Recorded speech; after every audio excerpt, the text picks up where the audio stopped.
In my catch-up video, I did a brief segment on the band Young Widows and their album Old Wound. It had a very interesting angle of hardcore punk and sludge metal that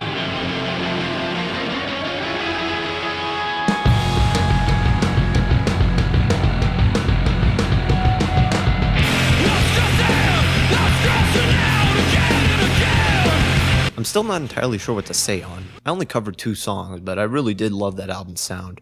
I was also blown away that it came out in 2008 because it sounded a lot newer. It touched on the kind of bleakness that the future generation held, along with their inability to exist. My personal favorite song was about masturbation and sexual frustration. I don't think anyone was tackling subjects like 21st Century in 2008, maybe except Fear of a Blank Planet. When the band started to put out singles for Power Sucker, I was intrigued, but patient.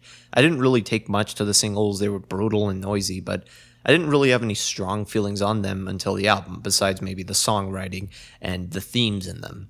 Initially, I thought it was great and I adored the writing in it, but I didn't return to it until a bit later, having a lot on my plate, when I decided to do a video.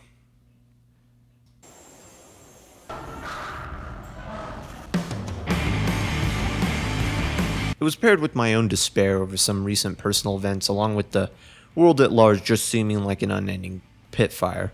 I felt trapped, and I can't imagine most people don't.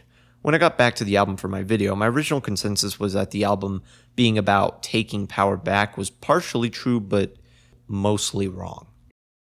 Power Sucker moves the original hardcore punk sound to a more no-wave and noise punk direction. It's a much darker album with lyrics more focused on personal trauma and systematic collapse. The album begins with a haunting anthem, similar to the kind of noise rock that came out in the late 2000s, with dreadful lyrics of descent through seeing the world turn and feeling crushed by the pressure. It sounds nightmarish from the start, with a lot of harsh 80s no-wave inspiration. I believe noise rock took on this sound as a whole through this age of post-hardcore.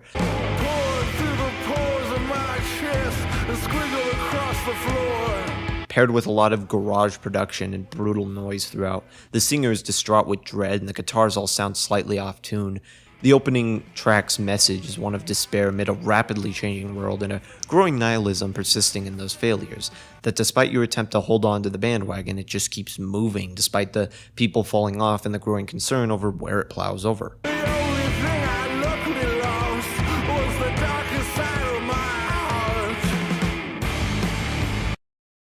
The second track, Every Bone, rings like an alarm through the chorus as the verses repeat. You never even had a chance. Becomes this dark reflection on death itself. The Primus impression the singer does makes more sense in the bridge as the narrator's perspective and intentions become clear. Every bone will pick from you. Won't stop till you're slapping slugs until you're good.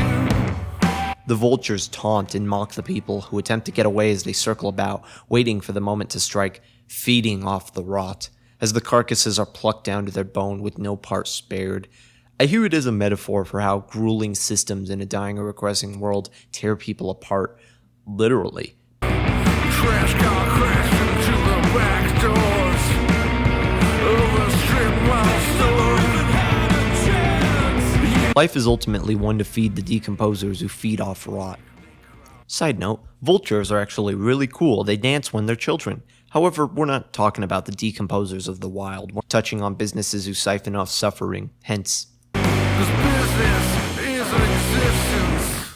That life goes as it does, and existence is suffering and exploitation, that a person who loses their home in a wildfire are a market to pander to. Someone suffering becomes someone else's food. There's this mixture of mockery and contempt and never even had a chance, watching death with this vicarious, sickening satisfaction.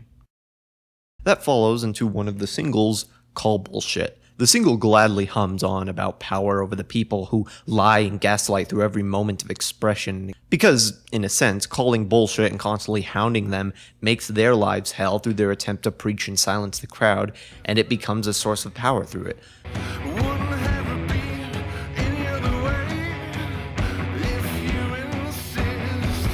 One that brings the narrator a strong sense of satisfaction.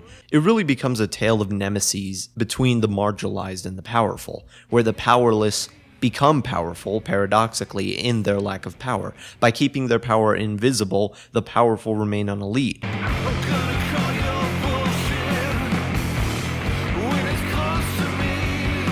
While not the most true metaphor, there is a power in the noise rock anthems. The shrill guitars wail behind the bridge before the much heavier drone barges into the chorus.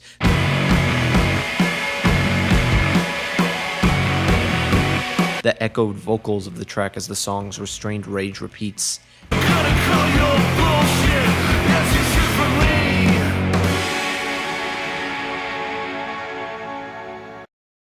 Exit Slowly, if you can guess from the title, is a song about retreating where the line is drawn. It's an odd protest anthem at the very final line to cross. Endless barricade, where's our honest wage?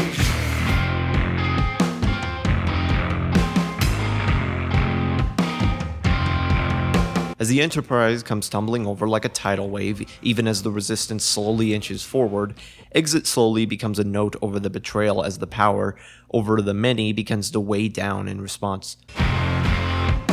We are one! While the song is quite calm of the subjects of stolen youth, fractured trust, and the smoking gun, the song is an anthem of existence for people. Each step forward to reclaim power as a response from imbalance, the power vacuum, if you will, over the betrayal over the Enterprise. Exit Slowly is an omen as people come crawling out of their normal lives to fight back. This is a living, hollow living. The people who should be existing and working for their society and community are forced to stop as the carpet is pulled from their feet and the new system attempts to reorganize them for fringe purposes. They're smoking gun. A note about how lives are taken away and forced to just reorganize everything when things fail.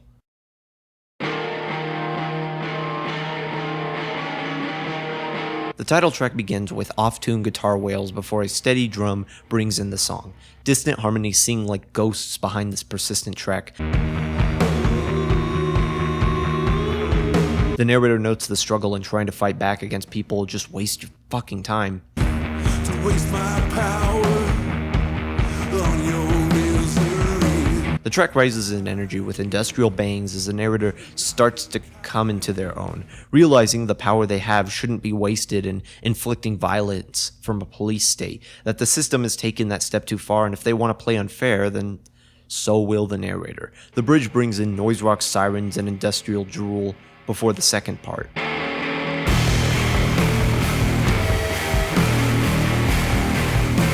The song is the heaviest on the album as the doom from the reality that your time being wasted for their benefit. A mouthful of kingdoms, choking on yourself. It begins the darker descent of the album as the reality of everything just starts to sink down. Turned Out Alright follows that with a long instrumental intro of deep bass and blaring guitars.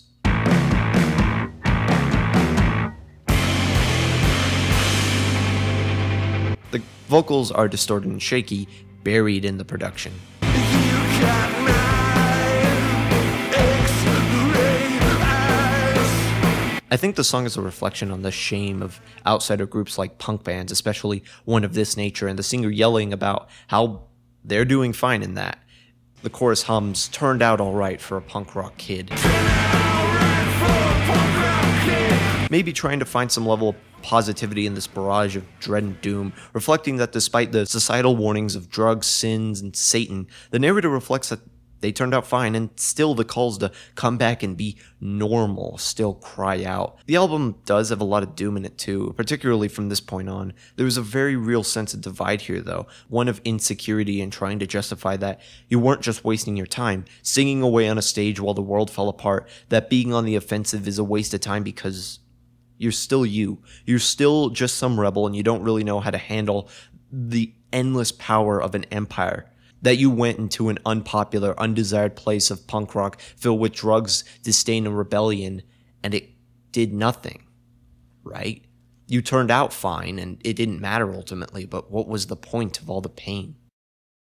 Balloon's wailing guitars are more prominent. The brown noise bass in the song is thick and filthy. The narrator sings about the audience not thinking about the lyrics, but It's easy to not think and just grow.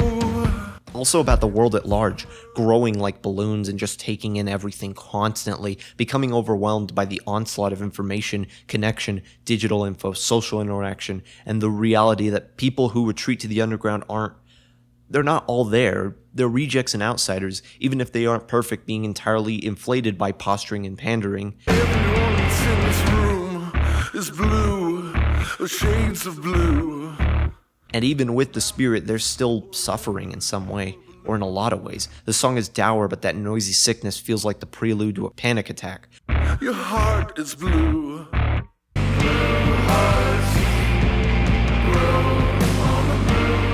That sure, people are together and united by art, but also that they are united by suffering and pain and rejection.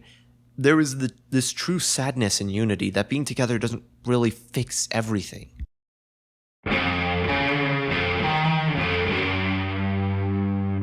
The Holy Net takes the riff of a scumbag rock song, drowns it in sludge and distortion as the eldritch presence of Christianity and the church's oppression leads the narrator to retreat away even during a holiday.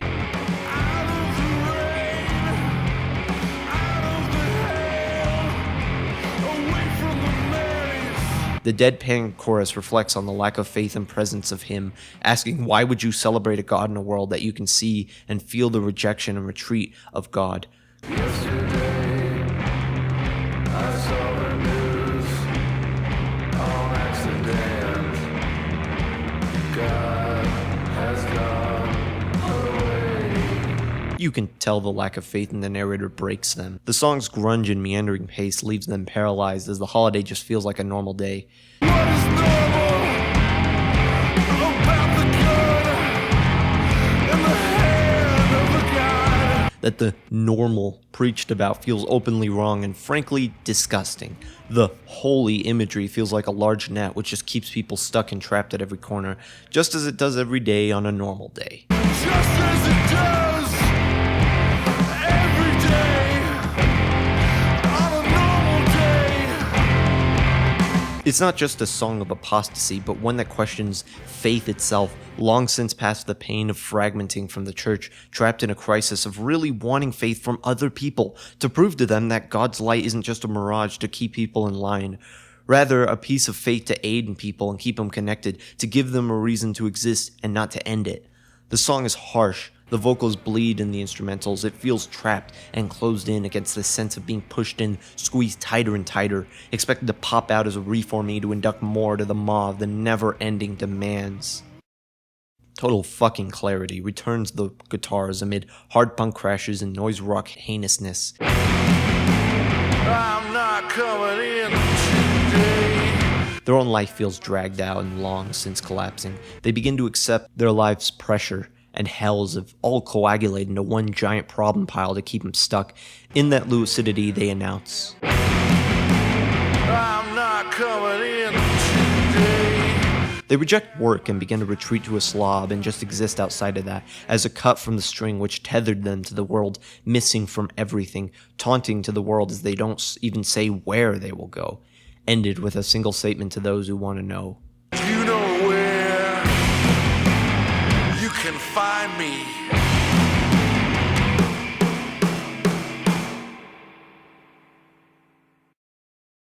Take Get Lost brings back the density of grunge and repetitive fuzz. Using Get Lost normally is an insult to reclaim their existence, proudly getting lost, choosing to avoid making any scene to be sure they are not a part of the cogs which trap them, urging themselves that we have to take Get Lost as a guide to just vanish away, become a phantom that is gone from the influences. The song feels mumbly and shaky, with the lyrics being more nonsensical and the song repetitive. But no one has their head. No one can come out ahead. As with the grunge writing of the 90s, flipping around basic and nonsensical phrases used to convey that sense of being lost and rejected.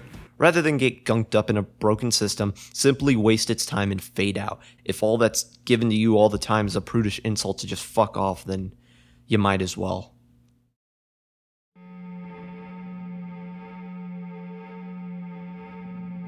Falling Bullet is a shorter track about a woman being consumed by anger and vengeance. Becoming a vigilante as she plans to get into the minds of her enemies and break them down as whatever is left of her soul is ejected out from this range. She's gonna hunt them She's gonna haunt them. She's gonna make her way into their home. But it does lean in the sense of panic towards the end of the shorter track shrieks. She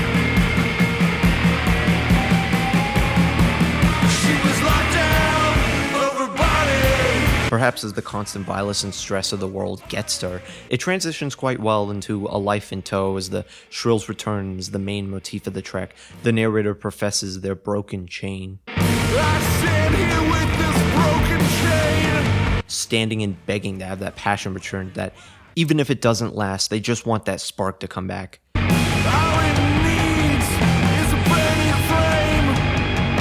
We don't have to make it last. I feel there is a note here on the band itself and Burnout Against the World, which just crushes and rips you apart, being driven to more extremities to keep yourself sane, to survive in it, suggesting towards the third verse that there is something else to do, something new to try, something riskier that is dangerous. Maybe I should try something different. Maybe a rope or something mended. The person is on the edge of fallout and begs to be pulled back. The closer of the album, A Hotel of Crows, starts with a recorded tape before the narrator says, There are 3 birds in this room, and one of them is going to die. The blues riff plays slow as a chord plays quietly in the back and the drums slam in the left ear. In this room, and one of them. Despite that testimony and, I guess, prophecy, the verses begin with an announcement of let's go together. Let's go together. I believe it's a point to be made on Unity that, hey, if one of us is going to be killed, then let's go with them. Let's do this.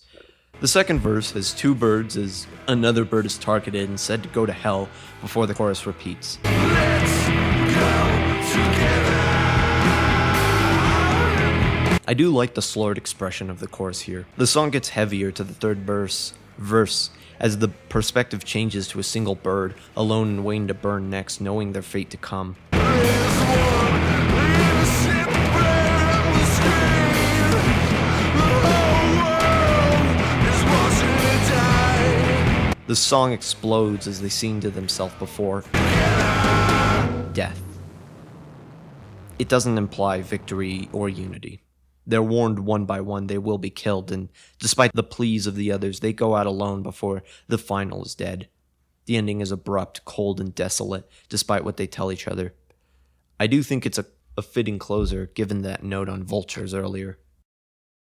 The album is filled with a lot of 90s grunge hallmarks, including the lyrical trope of being close to nonsensical, though always leaning on the mumbling of a confused generation early grunge excelled in, utilizing that flipping to convey aimlessness and dissatisfaction. The noise rock and deep bass creates this dense and cramped atmosphere of despair. Even through the more positive reclamatory tracks, there's always that mood of doom and anger in it. The poetry is filled with collapse, and despite the attempts to crawl out, there's always that undertow of desperately reaching out to be heard. The closer, though, really does just close the cap. That ultimately, there is nothing to be earned going through it. You'll just get hurt. It's bleak, and the duality in the tracks of being the power sucker to being the victim to the power sucker, along with the ultimate anthem of "You can't take this away from me," being silenced and muted out. It's a hard album to get through. Sound-wise, lyrically, and thematically, it hurts. I know I've made way too many videos about the same thing recently, and believe me, I'm trying not to think about the same subject matter all the time. However, I couldn't help but admire the kind of helplessness this album employs, how strong the writing is, how much the composition and lyrics play off each other as both just pull each other down, the themes and subject matter. It's really good. I've been comparing this a bit to Daughter's sound, but the album I thought of while writing this was Dead Times. And to a lesser extent, to Todomkin's Nemesta.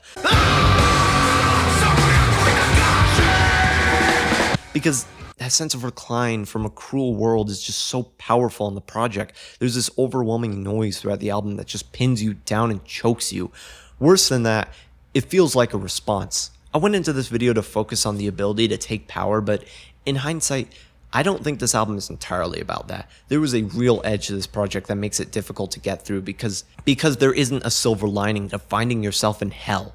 I don't know what else to tell you. I don't think I know an album that is as desolate as this one. I can tell you what type of person is behind these songs, and I can't say that for a lot of other albums. I can't name another album that matches it. It just makes you feel completely trapped and empty. In a way, The Power Sucker isn't just the narrator from The Powerful and Ruthless, but also the album itself is this draining force. I've yammered on about how hardcore music has this power of getting down to the rejection and grief that is in a broken world. This album is filled with brutal drumming, desolate and exhausted vocals, shrill and ear-bleeding riffs, and dense noise which reflects that sense of smog which envelops not just the subject matter, but the narrator and the whole thing, as the slow misery of being trapped in a power vacuum, going from the eagerness to fight back towards a more miserable recluse as the world just seems to get harder and harder. The worst people thrive with fake smiles, and the people around you suffer and grow tired. It almost feels like a commentary on nihilism itself, and just how consuming it becomes when it wins. I think, for me, what made this album really stick out was that there isn't really a conclusion or anything. The result is that you can stick together in a miserable world, but it'll tear you apart and leave you alone to die in it. That the world will start out abysmal and stay that way. That the true power sucker isn't really the bad times, but the times themselves. The narrator is very ordinary, but there is a personality of someone trapped in a depression, watching the world unfold, trying to even do right and find a place, only to realize they're the same basic loser as they were before amongst other losers. Trapped inside the vacuum, they try to be the power sucker, but so does everyone else, until he is at the same place as those he thought he was fighting for.